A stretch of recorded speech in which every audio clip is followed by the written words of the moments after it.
My name is Matthew, and for the longest time, I thought I had it all figured out. I was 32 years old, working as a regional manager for a mid-sized logistics company. The kind of job that paid well enough to afford comfort, but demanded just enough of my time to make me appreciate the hours I had left for myself. My life had a rhythm to it, a predictable cadence that felt safe and stable. We lived in Maplewood Drive, a tree-lined suburban street where neighbors knew each other's names and kids still rode bikes until the streetlights came on. Our house was a two-story colonial with blue shutters and a front porch that Iris had decorated with potted flowers every spring. From the outside, we looked like the couple you'd see in a home improvement commercial, smiling, content, living the dream. Iris and I had been together for 5 years. We met at a mutual friend's wedding, one of those chance encounters that felt like fate. She was standing by the dessert table, laughing at something her friend had said, and when our eyes met, I felt this strange pull, like gravity had shifted just slightly in her direction. We talked all night. 3 months later, we were inseparable. 2 years after that, I proposed on a beach in North Carolina while the sun set behind her, turning her hair into threads of gold. I loved her. God, I loved her in that deep, aching way that makes you feel invincible and terrified at the same time. She was my first thought in the morning and my last at night. I believed, truly believed, that we were building something that would last forever.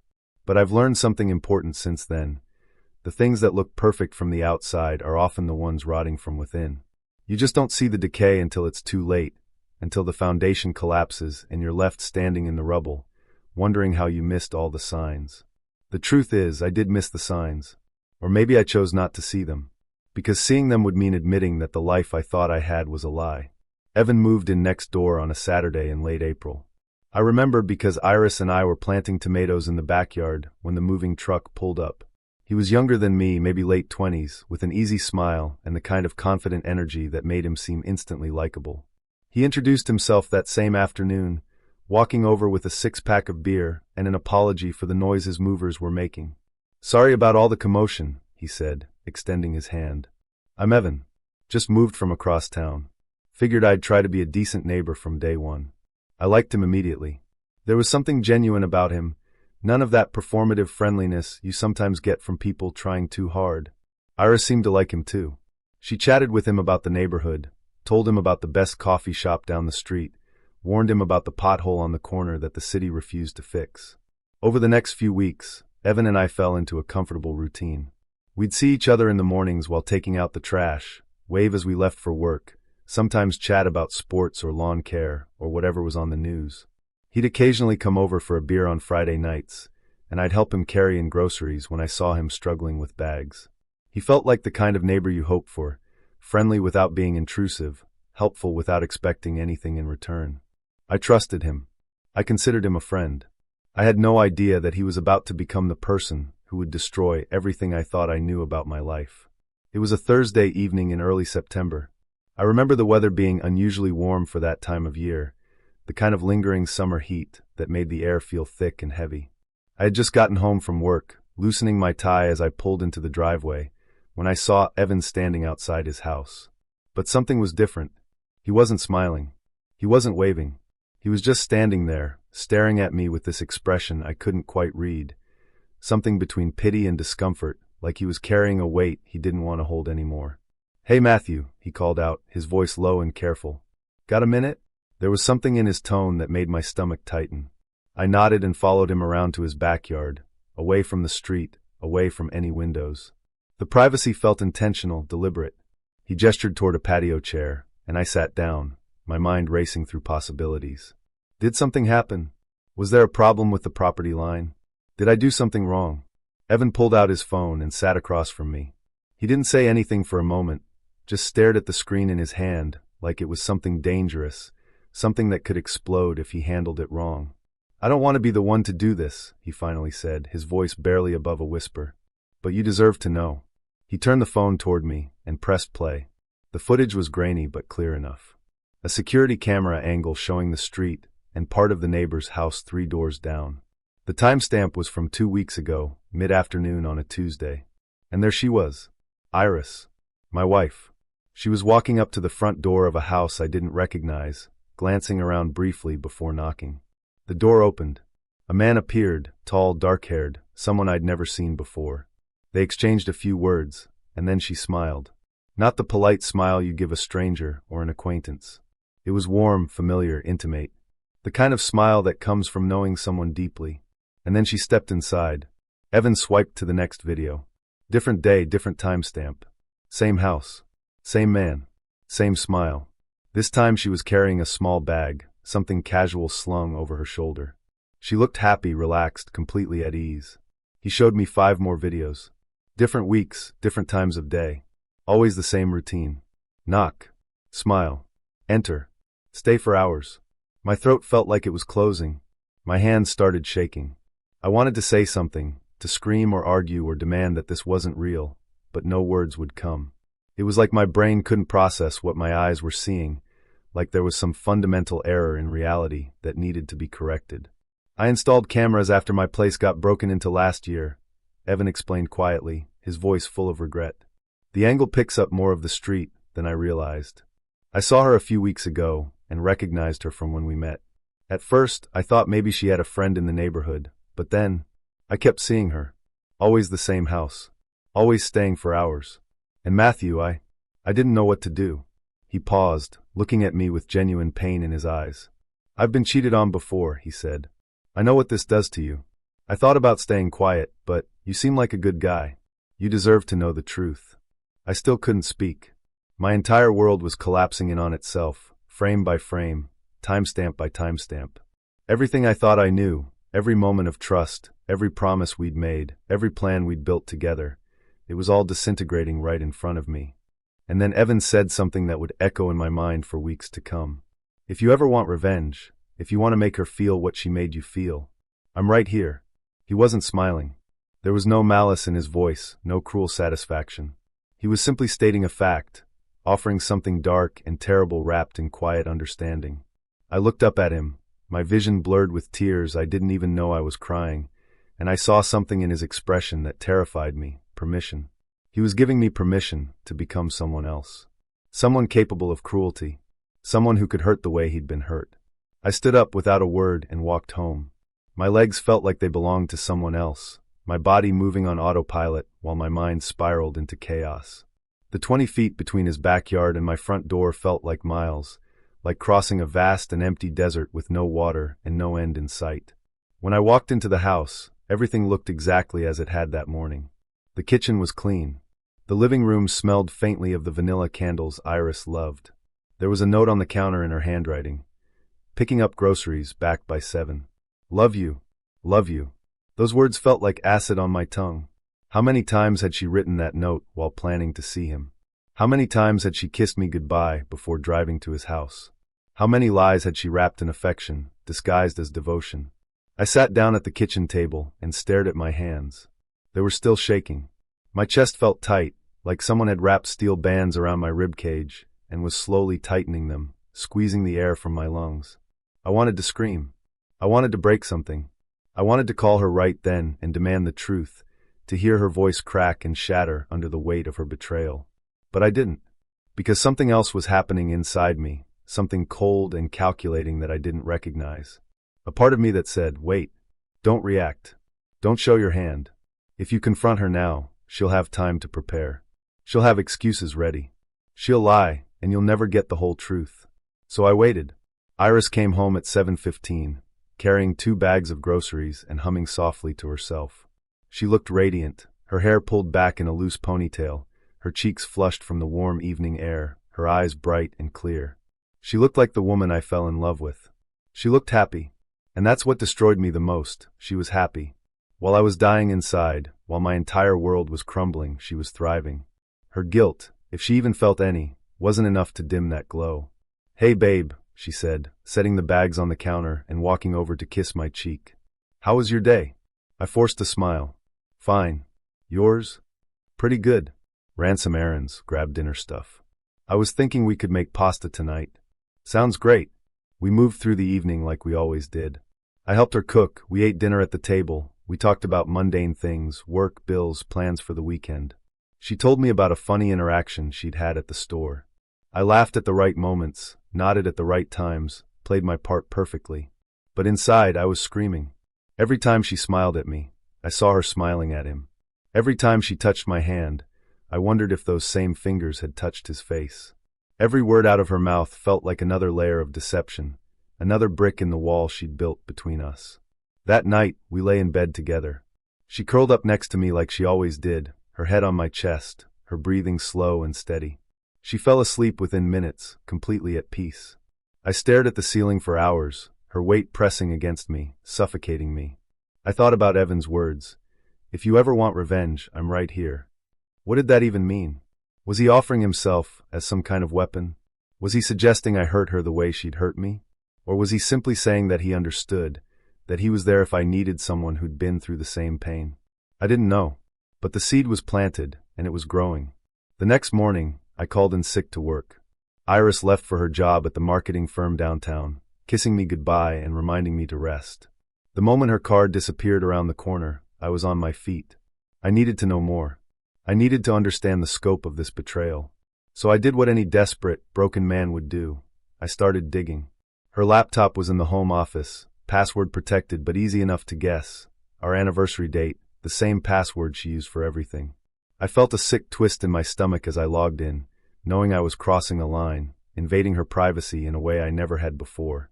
But she'd already crossed every line that mattered. This was just leveling the field. Her email was a treasure trove of lies. I found messages to her friend Laura, talking about needing space and feeling disconnected from me. There were complaints about how I worked too much, how I didn't notice her anymore, how she felt invisible in her own marriage. My hands clenched into fists as I read her words, the way she painted me as the villain in her story, the reason she was so desperately unhappy. But there was no mention of him. No name, no details, nothing concrete. She was careful. Smart. She knew how to cover her tracks. I checked her phone records next.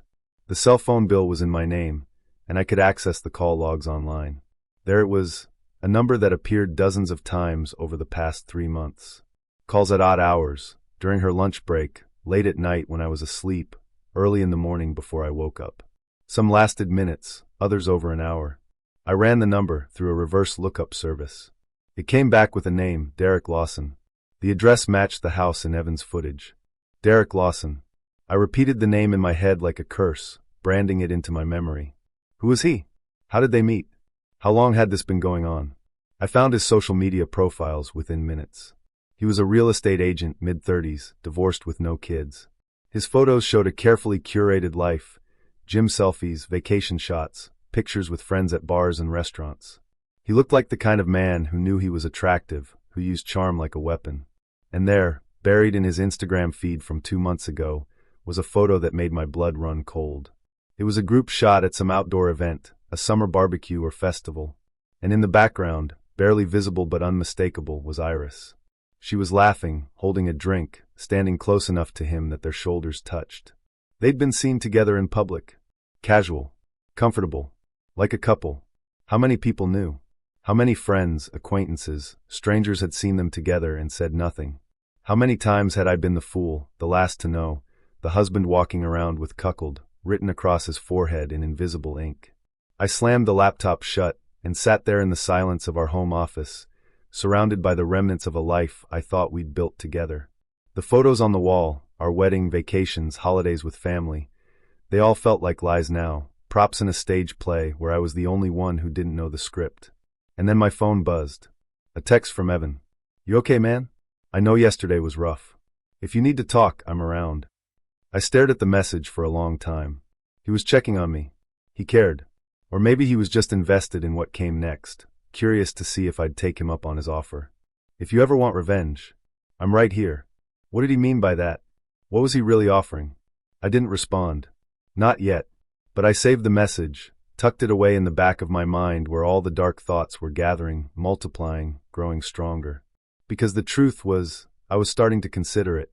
Whatever it was. Over the next 2 weeks, I became someone I didn't recognize. On the surface, I was still Matthew, the reliable husband, the steady partner, the man who came home every night and asked about his wife's day. But underneath, I was something else entirely. Something cold. Something calculating. I watched Iris like a scientist observing a subject, noting every detail, cataloging every inconsistency. The way she checked her phone constantly, her thumb moving in practice swipes. The way she smiled when a text came through, a private little expression that never reached her eyes when she looked at me. The way she dressed on certain days, wearing outfits that seemed too nice for running errands or meeting a friend for coffee. I started tracking her patterns. She saw him on Tuesdays and Thursdays, always in the afternoon between 2 and 6 p.m.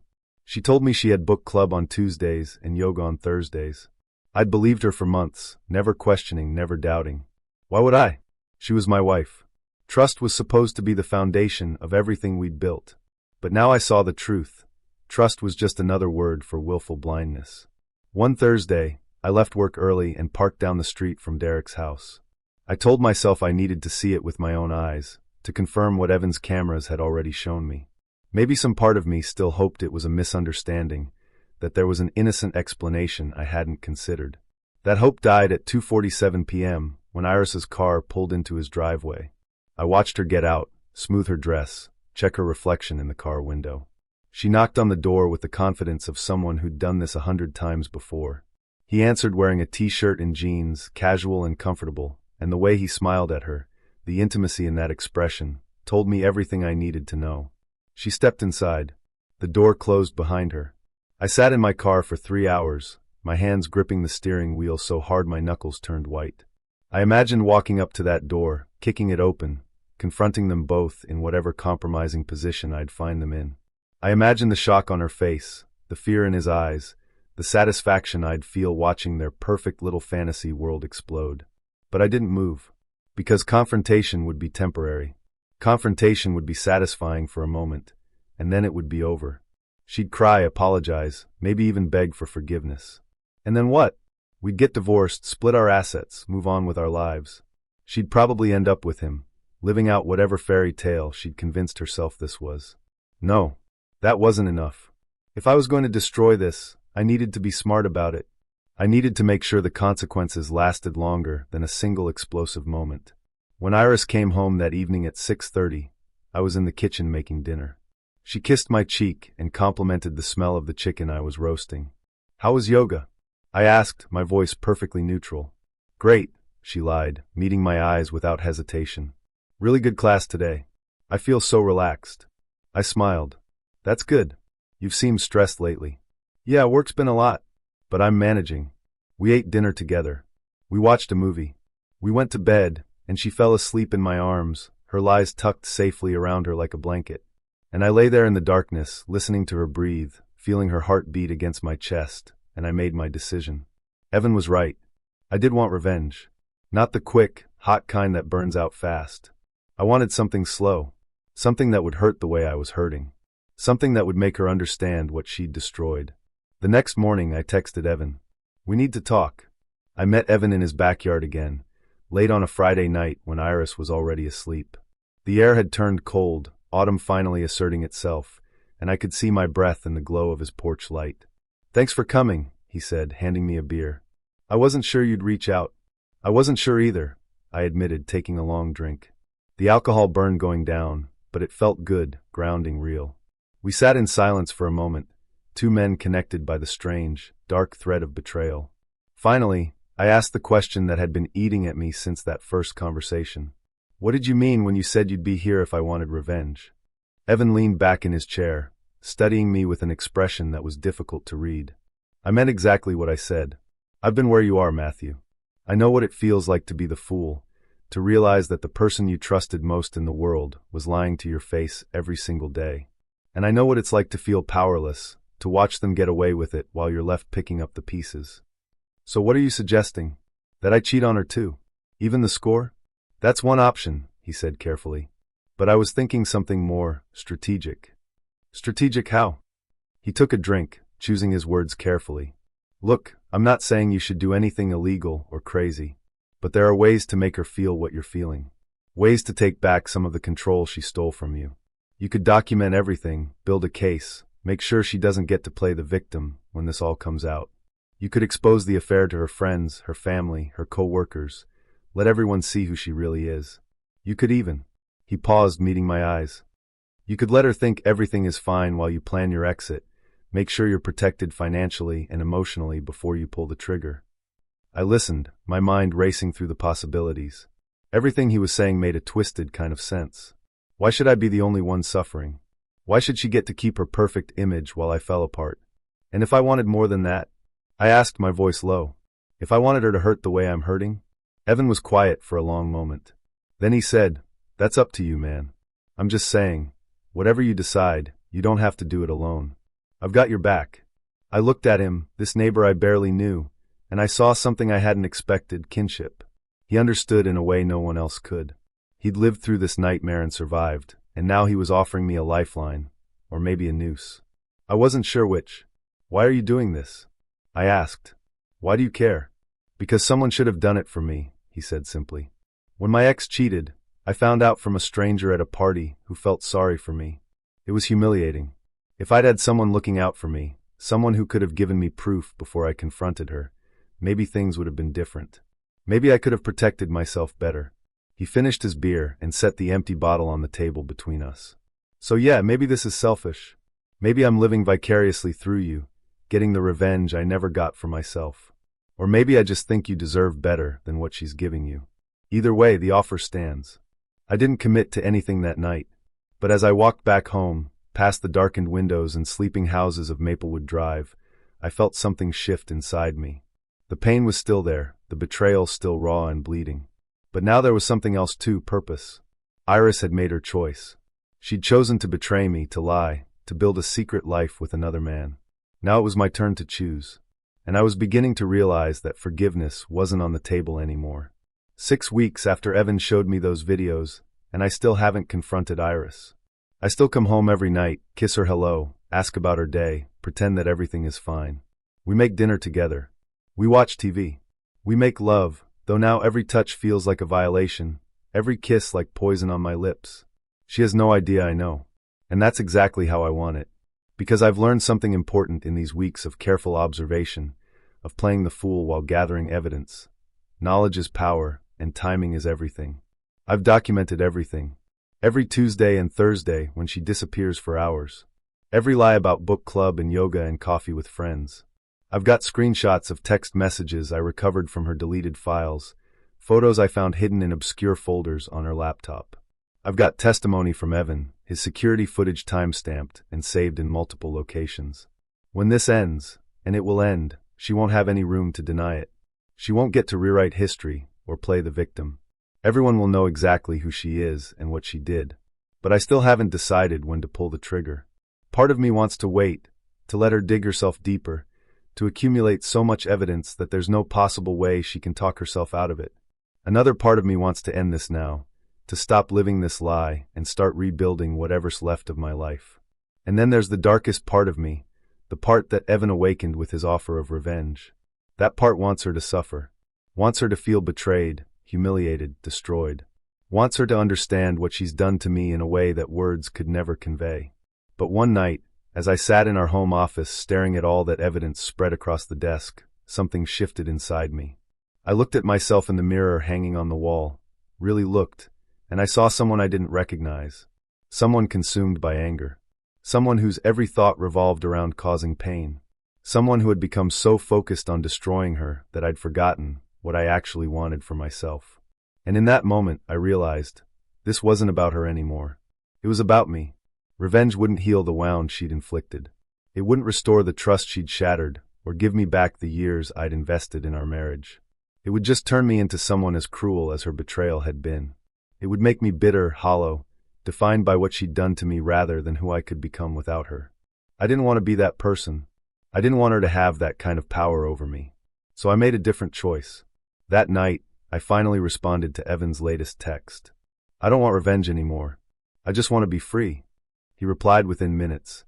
"That's the healthiest thing I've heard you say in weeks. Whatever you decide, I support you. You're stronger than you think, Matthew." And maybe I was. Or maybe I was just tired of carrying all that rage around like a stone in my chest. Either way, I knew what I had to do. I confronted Iris 2 days later, on a Saturday morning when we were both home, and there was nowhere for her to run, no excuse to hide behind. I showed her the evidence calmly, methodically. The videos from Evan's security camera, the phone records, the screenshots of deleted messages I'd recovered. The timeline I'd constructed showing every lie, every yoga class and book club, that was really an afternoon at Derek's house. She cried. God, did she cry? The tears came in waves, first shock, then denial, then desperate, heaving sobs when she realized there was no way to talk herself out of this. She begged me to understand, tried to explain how disconnected she'd felt, how lonely, how she never meant for it to happen. She swore it was a mistake, that she loved me, that she would end it immediately if I'd just give her another chance. I listened to all of it without saying a word. And when she finally ran out of excuses and apologies, I spoke. I'm not interested in understanding why you did it, I said, my voice eerily calm. I'm not interested in working through this, or going to counseling, or giving you another chance. I'm done, Iris. We're done. Matthew, please. I've already contacted a lawyer, I continued. I've documented everything. You cheated, you lied, and you destroyed our marriage. I have no interest in punishing you publicly or telling everyone what you did. I'm not going to expose you to your family or your friends or your co-workers. But I am going to divorce you, and you're not going to fight me on the terms. Her face went pale. What terms? I keep the house. You move out within the week. We split our savings 50-50, but you don't touch my retirement accounts or investment portfolio. And you tell your parents, your family, whoever asks, you tell them that the divorce was your fault, that you had an affair. I won't blast it across social media, but you will own what you did. She started to protest, but I held up my hand. Those are the terms. You can accept them, or I can make this much uglier. I have enough evidence to ensure you get nothing, and I promise you, I will use it if you try to fight me. But if you agree, we can do this quietly. You can move on with Derek or whoever else you want, and I can finally be free of this lie we've been living. She stared at me for a long moment, tears streaming down her face, and I saw the exact moment she realized I meant every word. There was no manipulation left, no angle to play. I wasn't the desperate husband clinging to a broken marriage anymore. I was someone who had already let go. Okay, she whispered. Okay. The divorce took 6 months to finalize. True to her word, Iris didn't fight me. She moved out within a week, took her belongings, and rented an apartment across town. I heard through mutual acquaintances that she and Derek tried to make it work for a while, but their relationship fell apart within a few months. Apparently, an affair built on lies and betrayal doesn't translate well into a real relationship. Who knew? I felt nothing when I heard that news. No satisfaction, no vindication. Just emptiness. And that was okay. Emptiness was better than rage. The first few months after she left were the hardest. The house felt too big, too quiet, filled with ghosts of a life that no longer existed. But slowly, painfully slowly, I started to heal. I threw myself into work, picked up hobbies I'd abandoned years ago, reconnected with friends I'd lost touch with during the marriage. And Evan became a real friend. Not just the neighbor who'd exposed my wife's affair, but someone I genuinely trusted. We'd grab beers on Friday nights, watch football on Sundays, talk about life and relationships and all the ways people hurt each other. He never once said, "I told you so," or pushed me toward revenge after I'd decided against it. He just supported me, listened when I needed to talk, and gave me space when I needed to be alone. "You did the right thing," he told me one night, about 8 months after the divorce was finalized. Walking away instead of burning everything down. That took real strength. And one day, I don't remember exactly when, I realized I'd gone an entire week without thinking about her, without replaying the betrayal in my mind, without imagining what my life would have been like if she'd never cheated. I just lived, went to work, hung out with friends, came home to an empty house that didn't feel empty anymore. That's when I knew I was going to be okay.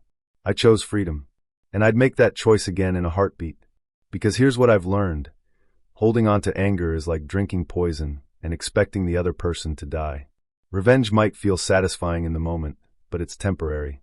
Freedom, real freedom, is permanent. I reclaimed my life not by destroying hers, but by building something new for myself. Something that belongs to me alone, untainted by her lies and betrayal. And that quiet victory, is sweeter than any revenge could ever be. Thank you for watching the video to the end. YouTube may no longer suggest my channel to you, so subscribe to it to receive new interesting stories. You will also help the channel grow and improve the quality of its content. A playlist with other interesting stories that you can listen to is now displayed on the screen. You can also write in the comments what stories you would like to see on the channel.